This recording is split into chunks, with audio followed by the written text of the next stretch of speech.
So I'm going to be looking at page 91. As what I asked you to do. If not, if you don't have it done, fill it out, please. And I need this. All right. So let's just kind of review real quick. We have the null hypothesis.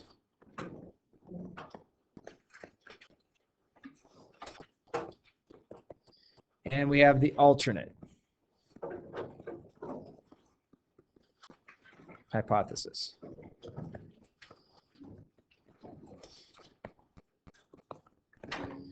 All right. So a simple thing, let's just do their example one. We wish to see if a new medication, we wish to do a study to see if a new medication for lowering cholesterol works. So the null, which is H naught, this would be medication has, this new medication has no effect. And then our alternative, so we could call it either H1 or H naught, or HA, excuse me. So they said they wanted to do lowering, so new med lowers the cholesterol. Okay? All right, so, well, hi. Oh, yeah. Ooh, let me grab, it's right next door. So when you're dealing with, a statement, your null is basically nothing's going to happen. And then your alternate hypothesis is something's going to happen in one direction or the other, or both directions. Right now, it's important for you to know that when we're dealing with a hypothesis, it becomes something called a one-tail because we're going in a definite direction. So this case, we want to know that it lowers, so we're doing a one-tail. If you had a two-tail situation, when I say tail, this basically means if I had a normal distribution from my data, this would be what you're looking for. So this would be one tail. Okay? It also could look like this. So that means just you have one direction or the other. So lowers or raises. Okay? So that's how we have to think about it. So now I think we have enough information that we can go through on page 91, the information. It says, we wish to study whether salmon caught in the Atlantic Ocean have a contaminant levels that are different than salmon caught in the Pacific Ocean. Okay? So let's think about this. We have the Atlantic and we have the Pacific Oceans. Okay? We want to know are these that are caught in the Atlantic? So what we're going to do is we're going to say our null hypothesis that there's no difference. Atlantic and Pacific. Come on. Why is this being goofy on me? Are no change. So we're going to call that our H naught. Okay? Our alternative hypothesis is that the Atlantic has a greater amount of this contaminant than the Pacific. And that's all we do. Okay? Again, it's one tail because we're looking to the right. And the one tail versus the two tail, we're not really talking about yet, but I just want to start plugging that information in so you kind of have a little foundation. Okay? Problem number 2 says we wish to study, again, this is on page 91, we wish to study whether having home field advantage in football increases the chance that the team is going to win. Okay, so we're going to have our H naught, home field,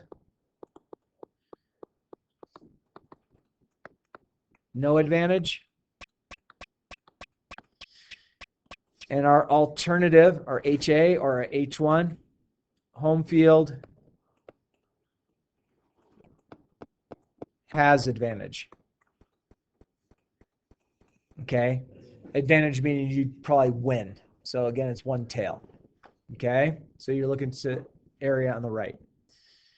Okay, number 3, our H naught and our H alternative. We wish to study whether requiring frequent x-rays at dental appointment poses any health risk for patients.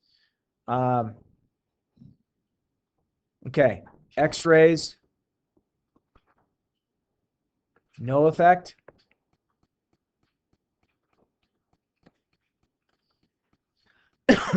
And then x-rays increase bad stuff. No effect on stuff or health or something like that. Could have said that. Could have called that health. Okay, pretty simple. Okay, again, it's one tail. This one I said increase because that's what it seems what it's leading to, that they show that frequent x-rays at dental appointments pose, if x-rays cause less health effects, you could also say that, and that would be your alternative. But, I mean, I don't think that's what they're trying to aim towards. So they're like, hey, this guy goes to the dentist 4 times a year, gets x-rays every time, and has these really weird tumors. Okay, so something like that. Problem number 4, our H naught and our HA are, we wish to study whether lowering sales taxes results in people spending more money when they shop. So, lower taxes don't affect spending would be our null hypothesis. Our alternative, lower tax, increase spending.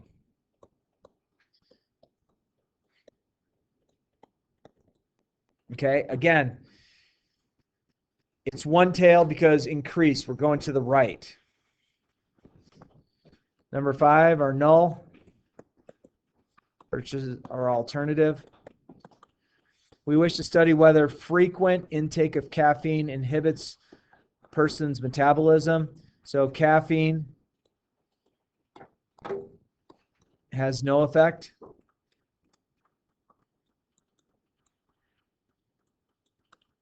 On metabolism.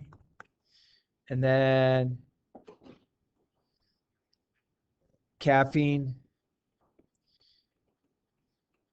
And then this one we kind of have to think. It says we wish to study whether frequent intake of caffeine inhibits a person's metabolism. So I guess we have to realize, does inhibit mean that it increases metabolism or not? Let's just pick a direction that increases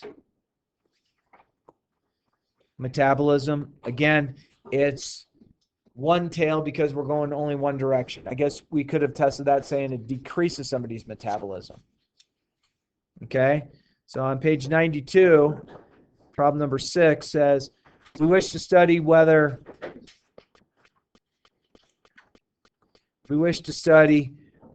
listening to music while studying for tests increases students' test scores. So music, listening has no effect on tests. And then music, listening increases test scores or something like that. Okay? Again, one tail, it's one direction. Number 7 says we wish to study whether there's a difference between in children. All right. We wish to study whether there is a difference in children between reading fictional novels and reading comic books improves overall reading ability. So our hypothesis versus our alternative. So you could say fiction versus comics. So novels versus comics. I guess we change that. Novels. No effect. On reading. And then the alternative, novels show a greater than comics effect on reading. Okay. Number 8 says we wish to study whether there are more crimes committed during a full moon than other times. So that's not me. At least I don't think it is. So number 8, full moon.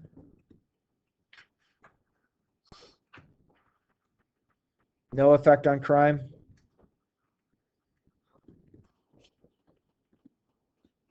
Full moon increases crime.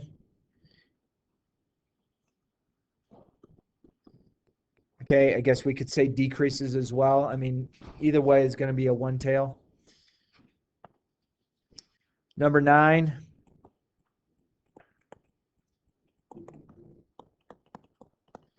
Says we wish to study whether the risk of developing skin cancer is the same for various locations around the country. Okay, so skin cancer.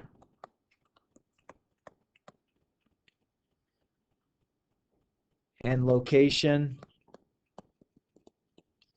no difference. And then our alternative, skin cancer, greater depending on location. Okay, so it's pretty simple, just manipulating what it's saying. Again, it's one tail because it's going one direction. And then number 10 says, we love dogs. We wish to study whether there is a difference between training a Labrador and a Golden Retriever. So our null is that Lab and Golden are the same, are no different.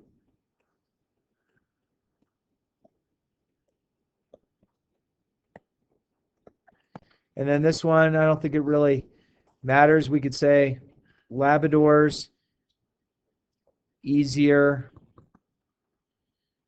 than Golden, something like that, when training. So that's basically how you're creating a hypothesis, a null hypothesis, and the alternative hypothesis. Those go hand in hand. So that's basically what page 91 would have done. So if you're here, I'm going to make sure you get the points for it. Hopefully you'd written something down. But my friends, I am now going to be on page 25.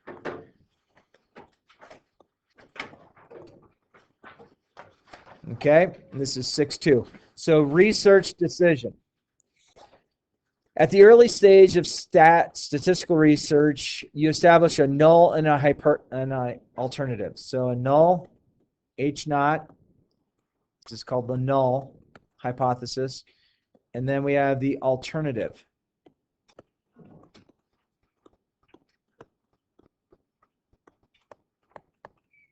Okay. There are two possible outcomes in statistical research. And this is where it's going to start seeming like we're trying to protect the researcher. We're going to reject the null, or we're going to fail to reject the null. Those are the only two possible outcomes right now. We're either going to say yes or no to our null. Okay? But we're not testing our null. We're testing our alternative. We don't test the null. And when I say test it, that means we've collected data. We created a normal distribution. Hopefully we have a sample that's greater than 30 to use a normal distribution. If we have less than 30, then we use a t-distribution. Okay? Now, weighs into the degrees of freedom. Okay? So as the language of these two decisions will probably seem odd for a while, as this chapter progresses, you will see how the data collected and used for evidence, you will likely get more comfortable with wording and the logic. First, we cannot prove or even find evidence for a null hypothesis. The null hypothesis is the default hypothesis. It is the hypothesis we assume is true unless we find strong evidence otherwise. Okay? So that means we are testing this. Okay? It's really bad, horrible. Hey, Bob. Good to see you. It's really, really bad statistics if somebody tests the null. It's unacceptable in the statistical community. Okay? Will the general public realize that it's bad? No. Unfortunately, we live where we get things thrown in our face all day long on our phones, which should be entertainment. It's not the gospel truth. Okay? That's the things that we have to take a look at.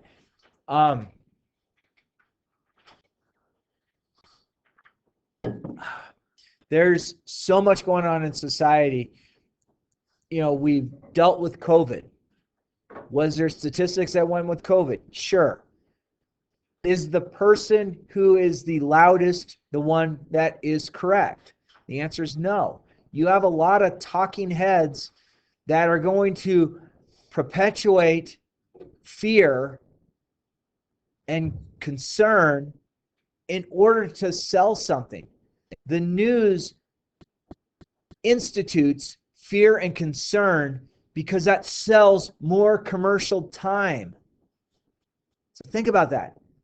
The news, if you were to watch the news at any time, I don't care where you get your news from, if you watch it, you're more likely to watch the news when there is fear and concern that is thrown at you, and the fear and concern might not be warranted. Okay, yeah, you know what? Hey, we have a tornado. The sirens are going off. Okay, that scares the living daylights out of me. I don't like tornadoes.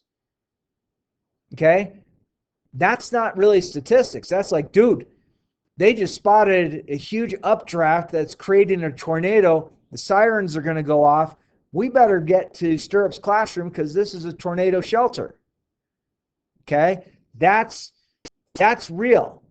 But if you were to manipulate that, I mean, growing up in Arizona, I had the most paranoid mother in the world. I don't know how I escaped Arizona. Okay, there would be a cloud in the sky, and she'd be out looking for me up and down the street. Get in here, there's clouds in the sky. You're going to get struck by lightning. Okay, I grew up in life with, if you catch on fire, you drop to the ground and roll.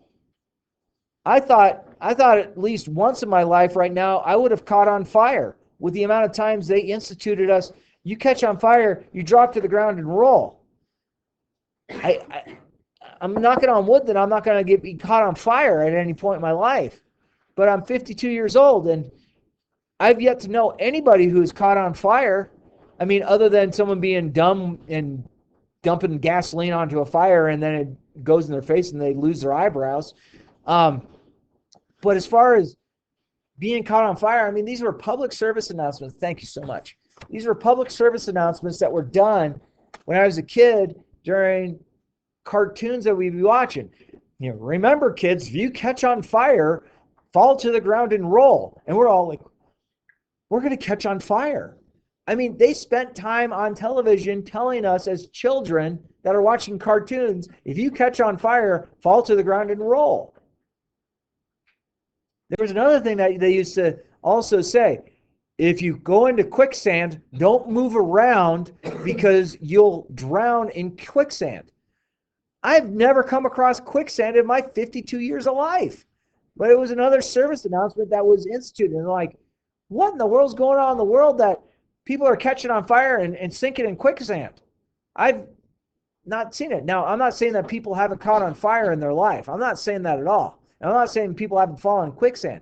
But the amount of education they tried to push at us as when we were kids, it was like, you'd be walking across, walking to school going, watch out for the quicksand. Oh, where's quicksand?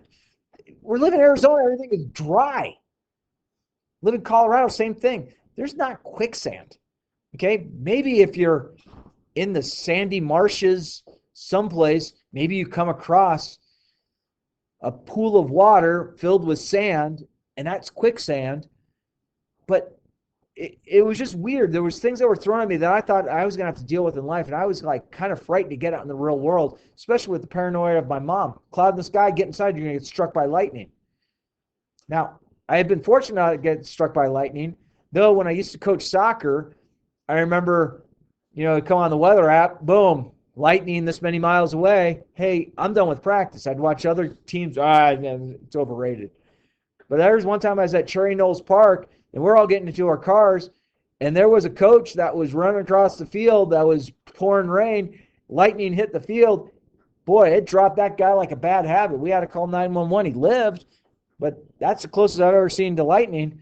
But, institute fear and concern is what sells advertisements on news. It's the same thing when you guys are looking at any videos that you might be looking at. The video's been watched enough. What does YouTube do? They tag an advertisement to it. Okay, what YouTube videos are going to sell best? Well, the stuff in Mr. Sharp's classroom teaching about math. Only a handful of people are watching those. But hey, we went to a football game and two parents beat the hell out of each other, and then the moms beat the hell out of each other. Heck yeah, we're watching that video because, fear and concern. YouTube's tagging an advertisement on it because it's been watched so many times. Okay, YouTube's making money because people want to see the fear and concern. Okay, people acting dumb. Let's face it, it's entertaining. You see someone flipping out on somebody else, you're not just going to keep walking by. It's like, man, I want to sit and watch. Okay, it's funny. Okay, so first of all, we said that we're not proving the null. When we fail to reject the null hypothesis, we are simply saying that we do not have found strong evidence to claim our default hypothesis is likely false. Therefore, logically, we must accept the null hypothesis is very plausibly true. Again, we're trying to protect the person. Plausibly true. Yeah. Is this true? It could be. The other one's false, so this one could be true. Okay? When we reject the null hypothesis, we are simply saying that we have found strong evidence that the null hypothesis is likely false and our alternative hypothesis is likely true. An example, okay, so they have H naught and our alternative says fish oil does not reduce heart disease.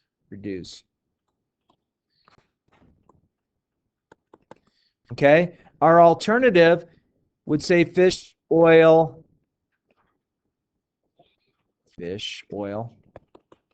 does reduce heart problems. Okay, so if we fail to reject the null, so this is the null. If we fail to reject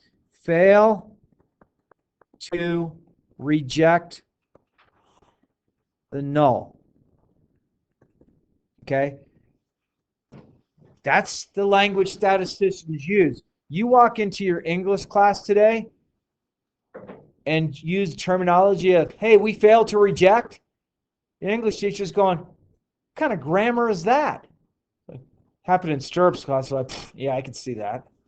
Okay, this is really bad terminology. Unfortunately, it's what statisticians have accepted as the words that we use. Fail to reject the null. Okay, so we're not rejecting the null. We're failing to reject it. We're failing. We have found evidence to support our null. Okay, so if we fail to reject the null, we find strong evidence that fish oil reduces the risk of heart disease. So we find it. So we're saying, hey, yes, that's fail to reject. The other way, so I did the second one. And then the other one is we reject the null.